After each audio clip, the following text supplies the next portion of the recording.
తెలుగు భాష ఉన్నంత కాలం ఇంకా పదాలని అంటే కొడాలి నాని పదాలని ఇంకెవరూ మర్చిపోలేనంత దారుణంగా అతను ఉపయోగించాడు. దానికి ఫలితమే ఇప్పుడు అతనుకి ఇప్పుడున్న ఈ దురవస్థ. 2024 ఎన్నికల్లో ప్రజలు తమ ఓటుతో అతని బూతుల్ని మ్యూట్ చేసేశారు. ఇంకా తర్వాత అతను అజ్ఞాతంలో కూడా వెళ్ళిపోయాడు. తర్వాత అనారోగ్యం. సాధారణంగా ఆరోగ్యం మహాభాగ్యం అంటారు, కానీ ఇతని అనారోగ్యం మహాభాగ్యమైంది.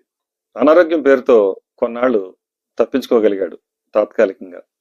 అయితే ఇప్పుడు ఆపరేషన్ జరిగి సంపూర్ణ ఆరోగ్యంతో బయటకు వస్తున్న సందర్భంగా అతని కోసం కోర్టులు, చట్టాలు, పోలీస్ స్టేషన్లు ఎదురు చూస్తున్నాయి, జైలు గోడలతో సహా అని ఇప్పుడు వినవస్తుంది.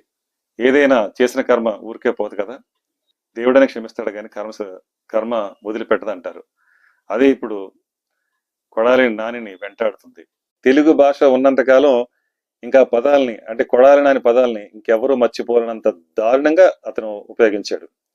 దానికి ఫలితమే ఇప్పుడు అతనుకి ఇప్పుడున్న ఈ దురవస్థ. 2024 ఎన్నికల్లో ప్రజలు తమ ఓటుతో అతని బూతుల్ని మ్యూట్ చేసేశారు. ఇంకా తర్వాత అతను అజ్ఞాతంలో కూడా వెళ్ళిపోయాడు.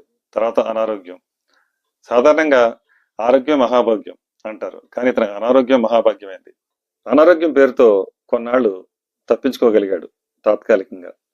అయితే ఇప్పుడు ఆపరేషన్ జరిగి సంపూర్ణ ఆరోగ్యంతో బయటకు వస్తున్న సందర్భంగా అతని కోసం కోర్టులు, చట్టాలు, పోలీస్ స్టేషన్లు ఎదురు చూస్తున్నాయి, జైలు గోడలతో సహా అని ఇప్పుడు వినవస్తుంది.